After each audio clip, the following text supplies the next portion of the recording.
Ako ay isang anak mahirap. Lagi na lang ako'y nagsusumikap. Ang buhay ko'y walang sigla, paoro na lang dusa. Paano na ngayon ang buhay ko?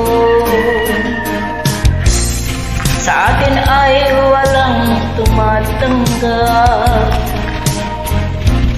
Mababa raw ang aking pinag-aralan. Grade 1 lang